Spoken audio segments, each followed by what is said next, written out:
예수님은 우리 인간의 죄 문제를 해결하시고 죄의 결과인 사망에서 우리를 구원하시기 위하여 우리 대신 돌아가셨습니다. 우리가 그 사실, 예수께서 십자가에서 우리의 죄값을 지불하셨다는 사실을 믿고 그분을 나의 주님으로 인정하고 영접하는 순간 우리는 구원을 얻게 되는 겁니다.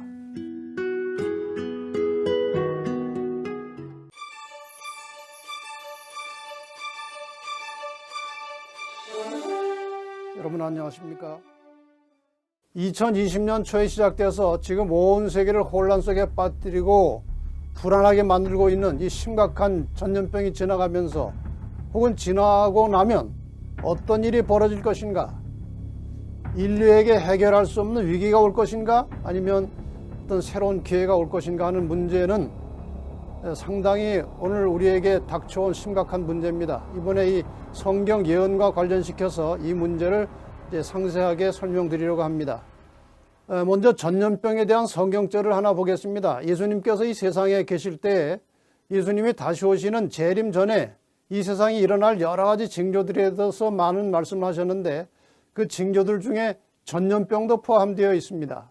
누가복음 21장 11절 말씀입니다. 큰 지진이 일어나고 곳곳에서 기근과 전염병이 번지고 하늘에서는 무서운 일들이 일어날 것이다.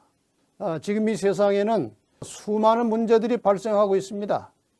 경제 문제, 종교 문제, 또 정치 문제, 환경 문제, 또 인간 관계의 문제, 이념과 사상의 문제, 또 교육 문제, 도덕성의 문제, 이 수많은 문제들이 지금 쉴 새 없이 나타나고 있습니다. 이러한 모든 문제들은 점점 더 이 복잡한 양상으로 번져가고 있을 뿐만 아니라 시간이 지날수록 아주 심각한 현상으로 발전하고 있는 것이 사실입니다. 오늘날 대부분의 세상 사람들은 잘 모르고 있지만 사실 이 팬데믹이 지난 다음에 누가 이 세계적 패권을 가지고 세상을 지배하고 다스릴 것인가 하는 것이 중요한 관심사입니다. 표면적으로는 미국과 중국이 패권 싸움을 하고 있는 것 같지만 여러분이 이번에 예언 공부를 하시고 나면 미국이나 중국이 아닌 제3의 다른 세력이 세상을 잠시 지배하게 될 것임을 알게 될 것입니다. 포스트 팬데믹 누가 세상을 지배할 것인가? 어떤 사람들은 팬데믹이 지나고 나면 뉴 월드 오더, 즉 새로운 세계 질서가 만들어지고 세계 단일 정부가 조직돼서 누군가가 세상을 지배하게 될 것이라고 말합니다. 그러나 성경 예언에 의하면 인간 나라 역사의 마지막에는 예수께서 재림하심으로 하나님의 나라가 세워질 것이고 하나님이 통치하는 세상이 올 것으로 되어 있습니다. 지금 세상을 지배하고 있는 배후의 세력에 대해서 조금이라도 알고 있는 사람들은 좀 전에 말씀드렸던 그 뉴 월드 오더, 새로운 세계 질서가 만들어지고 있는 중이며 또 장차 세계를 하나의 정부로 통합해서 다스릴 계획을 가지고 있다는 사실을 알고 있을 것입니다. 다시 말하면 어떤 한 인물이 세상을 통치하려고 할 것인데 성경 예언에 의하면 그 배후는 사실 사탄입니다. 그러나 하나님의 계획은 확실합니다. 왕 중에 와 계신 예수께서 재림하심으로 하나님의 왕국이 세워질 것이고 하나님이 세상을 지배하시고 통치하실 것입니다. 앞으로 이러한 문제들을 예언을 가지고 풀어보려고 합니다. 총 제목으로 시작해서 하루하루 연재를 좀 말씀을 드리겠습니다. 오늘은 첫째 날, 예수를 바르게 하십니까? 이런 주제로 말씀을 드리겠습니다. 두 번째 날은 다니엘서 2장을 가지고 돌나라가 가까이 다가왔다, 이 말씀을 드릴 것입니다. 세 번째 날은 작은 뿔의 정체는 무엇인가 하는 제목으로 다니엘 7장의 일부를 다룰 것이고, 네 번째 날은 적그리스도를 정확하게 아십니까? 다니엘 7장 후반부를 가지고 이 문제를 설명해 드리겠습니다. 그 다음에 다섯 번째 날은 누가 미래 세계를 지배할 것인가? 계시록 13장, 매우 중요한 주제입니다. 그래서 말씀을 다루겠습니다. 그 다음에 여섯째 날은 계시록 13장에 나오는 짐승의 표와 666의 진실에 대해서 좀 공부를 세부적으로 하겠습니다. 오늘 첫 강의를 시작하면서 인생의 ABCDE에 대해서 잠깐 설명을 드리겠습니다. 인생은 B와 D 사이라고 하죠. birth, 탄생과 death, 죽음, 그 사이를 살고 있습니다. 그 사이에 이제 에이지, 나이를 먹어가면서 살다가 죽는 것입니다. 그런데 이 B와 D 사이에 크라이스트, 예수 그리스도를 만나면 이터니티, 영생으로 들어갈 수 있습니다. 이것이 인생의 ABCD입니다. 여러분 이번 기간 동안에 이 원리를 좀 분명하게 확실하게 깨닫게 되셔서 그리스도를 제대로 만나서 이터니티, 영생으로 들어가는 그러한 새로운 좋은 기회가 되기를 바랍니다. 구원과 영생을 위해서 예수 그리스도를 믿는 사람은 많지만 예수를 제대로 알고 믿는 사람은 그렇게 많지 않습니다. 그리고 성경의 모든 중심은 예수 그리스도이십니다. 그러니까 예수를 제대로 알려면 사실 성경의 예언을 정확하게 알고 있어야 합니다. 그래서 오늘 첫째 날 예수를 바르게 아십니까? 이런 제목으로 말씀을 드리게 되었습니다. 좀 전에 말씀드린 대로 세상에 많은 사람들이 예수를 잘 모르고 믿고 있습니다. 한 가지 제가 예를 들겠습니다. 저 사진을 보면 누구라고 말씀하십니까? 예수님이라고 하시겠죠. 저분도 예수고 지금 저기 나온 사진들이 다 예수 그림인데 다 다르게 생겼습니다. 아프리카 사람들은 예수를 저렇게 흑인처럼 그립니다. 그 다음에 저분도 예수님이시고 또 이분도 예수님, 이분 요즘은 안경 쓴 예수님도 누가 그려놓고 있어요. 자, 다 예수 그리스도이십니다. 예수님은 한 분인데 왜 이렇게 얼굴이 각각 다를까요? 예수를 그린 화가들이 가지고 있는 예수에 대한 이미지가 다르기 때문에 제각각 자기 상상대로 그려놓은 겁니다. 마찬가지로 예수를 믿는 사람들도 예수가 어떤 분인지 아는 지식이 각각 다릅니다. 그래서 예수가 어떤 분인지에 대한 정답은 하나지만 예수를 각각 다르게 알고 있기 때문에 수많은 사람들이 예수를 잘 모르고 예수를 믿고 있다는 겁니다. 그런데 사실 예수를 바르게 아는 것은 우리의 영생을 좌우할 만큼 중요합니다. 요한복음 17장 3절에 보면 영생은 곧 유일하신 참 하나님과 그의 보내신 자 예수 그리스도를 아는 것이니라. 영생은 하나님과 예수 그리스도를 아는 것이라고 말씀하셨습니다. 요한복음 5장 39절에 보면 너희가 성경에서 영생을 얻는 줄 생각하고 성경을 상고하거니와 이 성경이 곧 내게 대하여 증거하는 것이로다. 다시 말해서 성경을 확실하게 분명하게 깊이 있게 잘 모르면 예수도 모른다는 겁니다. 왜냐하면 성경이 예수를 증거하고 있기 때문에 그런 것이죠. 자, 그러면 성경이 말하는 예수 그리스도를 우리가 간략하게 좀 생각해 보겠습니다. 성경을 아시는 대로 이제 구약과 신약으로 되어 있습니다. 저게 약이라고 하는 것은 약속이라고 할 때 그 약자입니다. 그러니까 성경은 큰 두 개의 약속입니다. 구약은 어떤 약속입니까? 인간을 죄로부터 구원하시기 위해서 여자의 우선 예수께서 오시겠다는 약속인데 그 약속을 따라서 예수님은 2000여 년 전에 오셨습니다. 그 예수님께서 인간의 모든 죄짐을 짊어지시고 십자가에 돌아가심으로 누구든지 저를 믿음으로 구원 얻을 수 있는 길이 열렸습니다. 그리고 예수님께서는 부활하시고 승천하셔서 하늘로 가셨는데 또 하나의 약속을 남기고 가셨는데 그것이 신약입니다. 이게 무슨 약속입니까? 다시 오시겠다는 약속입니다. 예수님은 분명히 이 세상에 한 번 더 다시 오실 것입니다. 예수님께서 그 다시 오시는 순간에 모든 인간의 운명은 영생하느냐 영멸하느냐 둘 중에 하나로 결정될 것입니다. 예수님의 초림의 목적은 죄로부터 인간을 구원하시는 것이었습니다. 그 다음에 다시 오시는 재림의 목적은 죄로부터 구원받은 하나님의 백성들을 이 죄악 세상에서 구출해서 하늘로 데려가기 위해서 다시 오시는 것입니다. 저게 성경 전체의 가르침이에요. 사도행전 17장 11절에 보면 베레아 사람은 데살로니가에 있는 사람보다 더 신사적이어서 간절한 마음으로 말씀을 받고 이것이 그러한가 하여 날마다 성경을 상고함으로 이런 말씀이 있습니다. 여러분 예수를 제대로 알고 믿으려면 성경을 깊이 상고하시고 그 말씀을 진실로 받아들이고 그 말씀에 순종하려고 하는 그런 의지가 있어야 되는 겁니다. 그래서 이번 기간 동안에 이 성경 말씀을 좀 깊이 연구하는 그런 기회가 되시기를 바랍니다. 성경에 하나님께서 인간을 구원하시는 모든 역사는 예언을 통해서 이루어져 갑니다. 성경은 다니엘서와 계시록만 예언서가 아니고 성경 전체 약 5분의 1 정도는 예언적 언어로 되어 있습니다. 될 것이다, 할 것이다, 무엇일 것이다. 또한 미래적인 예언적인 언어가 많이 있습니다. 그래서 성경에 예수 그리스도에 대해서 예언한 첫 번째 예언을 먼저 잠깐 설명해 드리려고 합니다. 저 그림을 여러분이 보시면 대강 무슨 그림인지 아실 것입니다. 아담과 하와가 금지된 과의 선악과를 따먹고 불안하고 초조하고 이상하게 두렵고 죄책감이 들고 부끄러움이 들어서 숨었어요. 대충 무화과 나무 잎으로 옷을 엮어 입고 숨었습니다. 그때 하나님께서 나타나셨습니다. 아담아, 너 왜 그러고 있느냐? 너 선악과 먹었냐? 예, 하와가 줘서 먹었습니다. 하와야, 너는 왜 먹었냐? 뱀이 줘서 먹었습니다. 다 핑계를 댑니다.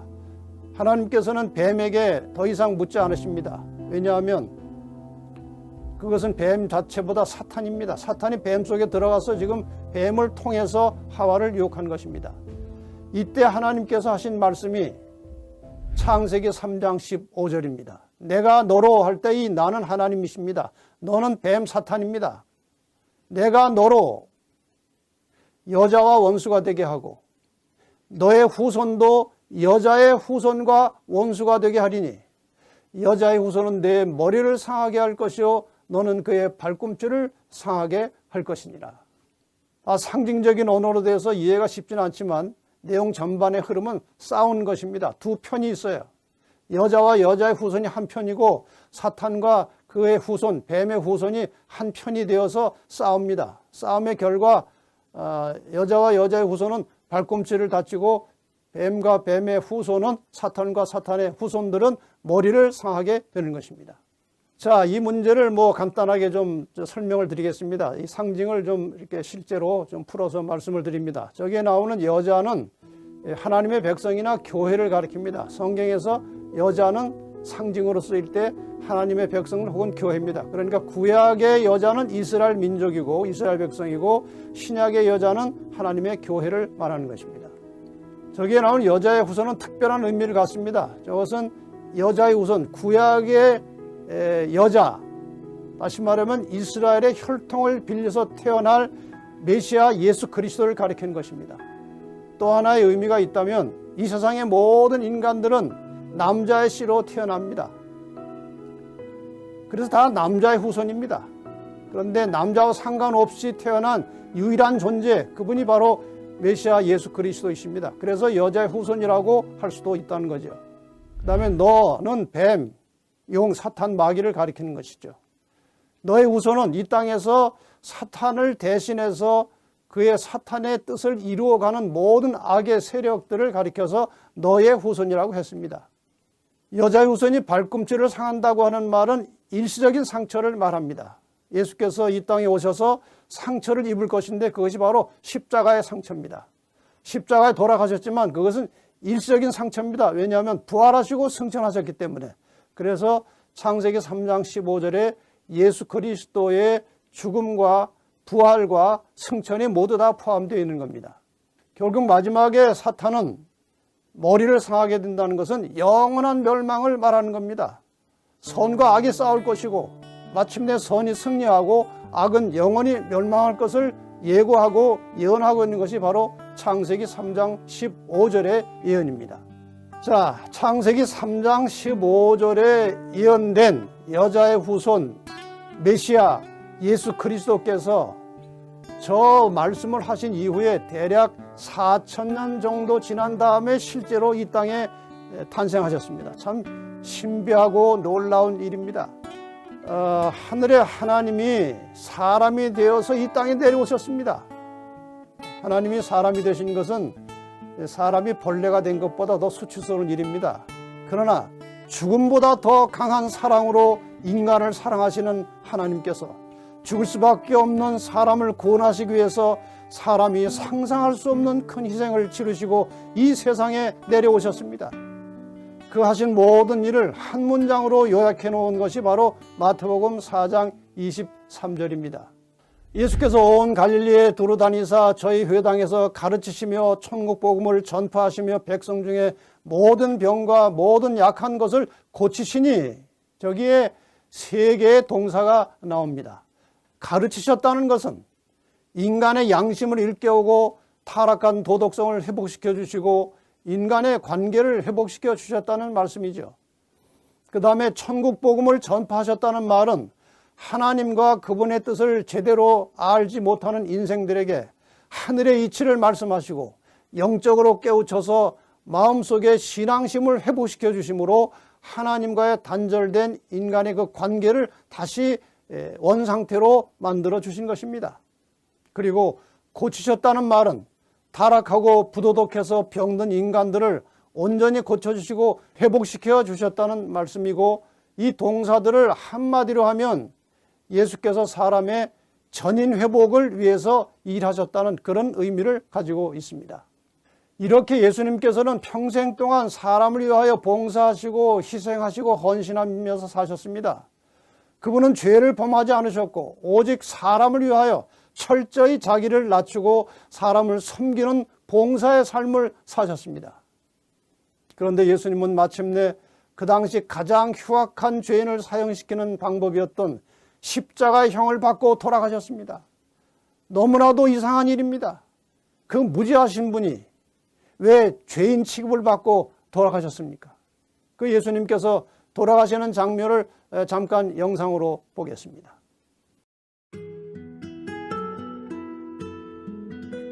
온 우주의 왕이신 예수님께서 이 땅에 내려오셔서 인간들에게 모욕과 조롱을 받으셨습니다.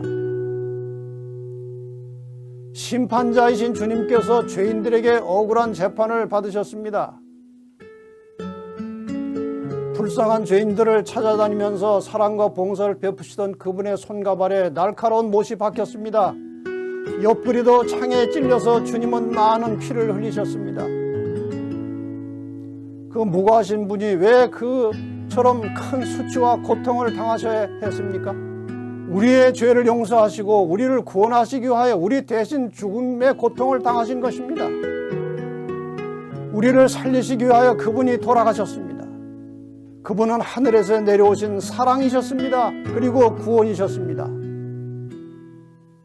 그분은 인간의 모든 죄짐을 짊어지시고 그 고통이 너무 심해서 마침내 심장이 파열되어 돌아가셨습니다. 인간의 죄짐을 짊어지시는 그 죄의 고통으로 심장이 파열되어 그렇게 빨리 돌아가신 겁니다. 그러니까 예수님은 우리의 죄 때문에, 나의 죄 때문에 그 쓰라린 고통을 당하시고 돌아가신 겁니다. 로마서 5장 8절은 이렇게 말씀하십니다. 우리가 아직 죄인 되었을 때 그리스도께서 우리를 위하여 죽으심으로 하나님께서 우리에 대한 자기의 사랑을 확증하셨느니라. 예수님은 우리 인간의 죄 문제를 해결하시고 죄의 결과인 사망에서 우리를 구원하시기 위하여 우리 대신 돌아가셨습니다. 우리가 그 사실, 예수께서 십자가에서 우리의 죄값을 지불하셨다는 사실을 믿고 그분을 나의 주님으로 인정하고 영접하는 순간 우리는 구원을 얻게 되는 겁니다. 제가 짤막한 한 이야기를 드리겠습니다. 꽤 오래전에 일본에서 있었던 일인데 한 청년이 기독교인이 되었습니다. 아주 신실한 신앙을 가진 기독교인이 되었습니다. 근데 한 여청년과 이제 교제를 하게 되는데 아마 이제 결혼이 약속된 것 같아요. 그래서 그 시골에 사는 여청년 집을 이제 한번 방문 가게 되었습니다. 근데 가는 길에 이제 기차를 타고 가는데 약간 그 산의 한 모퉁이에서 약간 경사진 곳을 기차가 올라가고 있었습니다. 그런데 조금 올라가다가 그 중간에 고리가 하나 빠졌습니다. 그래서 뒤에 있는 몇 개의 차량이 뒤로 서서히 가는 겁니다. 이것을 이 청년이 본 것입니다. 자기도 거기에 타고 있었습니다. 이걸 그대로 두면 거기에 탔던 사람들은 많은 사고를 당할 것이고 많이 죽을 겁니다. 이 청년은 고민하다가 마침내 기차에서 내려서 신속히 달려와서 기차의 맨 뒷칸으로 가서 철로 위에 누웠습니다. 결과는 뻔합니다. 아주 심한 상처를 입고 이 청년은 죽었어요. 이 청년은 많은 사람을 살리기 위해서 본인의 죽음을 선택했습니다. 그의 죽음으로 많은 사람이 살게 되었습니다. 그러나 이 청년의 죽음은 단지 여러 사람들을 좀 더 살게 했지만 예수 그리스도의 죽음은 우리를 영원히 살게 하셨습니다. 성경은 우리가 예수를 믿으면 영생한다고 말씀하십니다. 요한복음 3장 16절 하나님이 세상을 이처럼 사랑하사 독생자를 주셨으니 이는 저를 믿는 자마다 멸망치 않고 영생을 얻게 하려 하심이니라. 사랑하는 여러분, 예수 그리스도께서 나를 위하여 십자가에 돌아가심으로 내가 구원을 받게 된 것을 확실하게 굳건하게 믿으시기 바랍니다. 마가복음 15장 46절에 보면 요셉이 세마포를 사고 예수를 내려다가 이곳으로 싸서 바위 속에 판 무덤에 넣어두고 돌을 굴러 무덤 속에 놓음에 이 돌무덤에 예수님을 장사 지내셨습니다. 예수님은 가난해서 무덤이 없었습니다. 그런데 부자 요셉이 자기를 위해서 파놓은 무덤에 예수님을 장사 지냈습니다. 그런데 그 속에 계속 계시지 않았습니다. 예수님께서 금요일에 돌아가셨고 일요일 아침에 부활하신 기록이 성경에 몇 번 나옵니다. 일요일 아침에 여러 여자들이 예수님의 그 무덤에 쏜살같이 달려가서 어떻게 됐나 이렇게 살피러 갔습니다. 그때 마태복음 28장 5절과 6절에 보면은 천사가 그들에게 말합니다. 너희는 무서워 말라. 십자가에 못 박히신 예수를 너희가 찾는 줄을 내가 아노라. 그가 여기 계시지 않고 그의 말씀하시던 대로 살아나셨느니라. 예수님은 부활하셨습니다. 그리고 40일 동안 제자들과 여러 사람들에게 나타나셔서 그 부활한 모습을 직접 보여주셨습니다. 그리고 하늘로 올라가셨습니다. 사도행전 1장 8절과 9절에 보면 오직 성령이 너에게 임하시면 너희가 권능을 받고 예루살렘과 온 유대와 사마리아와 땅끝까지 이르러 내 증인이 되리라 하시니라. 이 말씀을 마치시고 저희 보는 데서 올려가시니 구름이 저를 가리워 보이지 않게 하더라. 어디로 가셨습니까? 원래 계셨던 그곳, 하나님이 계시는 그곳, 내 아버지의 집으로 예수님께서는 올라가셨습니다. 그런데 약속을 하고 올라가셨죠. 내가 다시 오겠다는 약속을 하고 올라가셨습니다. 예수님께서는 구원받은 성도들을 데리러 다시 이 땅에 내려오실 것입니다. 마태복음 24장 30절에 예수님은 말씀하십니다. 그때 인자의 징조가 하늘에서 보이겠고 그때 땅의 모든 족속들이 통곡하며 그들이 인자가 구름을 타고 능력과 큰 영광으로 오는 것을 보리라. 예수님께서 영광 중에 재림하시는 장면을 이 땅의 모든 악인들도 보게 될 것입니다. 그들은 통곡하며 볼 것입니다. 그러나 예수를 믿고 구원받은 성도들은 정말 감격적인 모습으로 감동적인 모습으로 그리스도의 재림을 맞이하게 될 것입니다. 히브리 9장 28절에 보면은 예수님의 초림과 재림을 한꺼번에 이렇게 설명하고 있습니다. 이와 같이 그리스도도 많은 사람의 죄를 담당하시려고 단번에 들으신 바 되셨고 구원에 이르게 하기 위하여 죄와 상관없이 자기를 바라는 자들에게 두 번째 나타나시리라. 확실하지 않습니까? 십자가에 단번에 들으신 바 되셨지만 다시 두 번째 이 땅에 내려오신다고 말씀하고 있습니다. 하나님은 죄인을 사랑하기 때문에 죄로부터 죄인들을 구원하시러 이 땅에 내려오셨습니다. 그리고 죄로부터 구원받은 하나님의 백성들을 죄악 세상에서 구출해서 하늘로 데려가시기 위해서 다시 오실 것입니다. 이것이 바로 하나님의 사랑입니다. 하나님은 사랑이십니다. 모든 사람을 사랑하십니다. 그 사랑하는 사람들을 구원하시기 위하여 독생자 예수 그리스도를 이 땅에 보내셔서 우리의 죄를 대신해서 죽게 하시고 우리를 구원하여 주셨습니다. 누구든지 예수 그리스도를 나의 구원자로 믿으면 멸망하지 않고 영생을 얻을 수 있는 길을 준비해 주셨습니다. 하나님은 사람을 강요하지 않으시기 때문에 예수를 믿고 구원받는 일에는 나의 선택이 필요합니다. 이 시간 가난한 마음으로 겸비한 심령으로 우리를 구원하기 위하여서 십자가에 돌아가신 예수 그리스도를 여러분 각 개인의 구주로 영접하시기를 바랍니다. 우리가 예수를 나의 구주로 영접하고 믿는 순간 우리는 하나님의 자녀가 되는 겁니다. 이제부터는 인생의 모든 시련과 고통과 아픔을 그분에게 맡기시고 기도하면 그분께서 우리를 위로하시고 우리를 가장 선하고 좋은 길로 인도해 주실 것입니다. 여러분 이 저녁에 겸비한 심령으로 이 예수를 여러분의 마음속에 구주로 영접하시기를 바랍니다.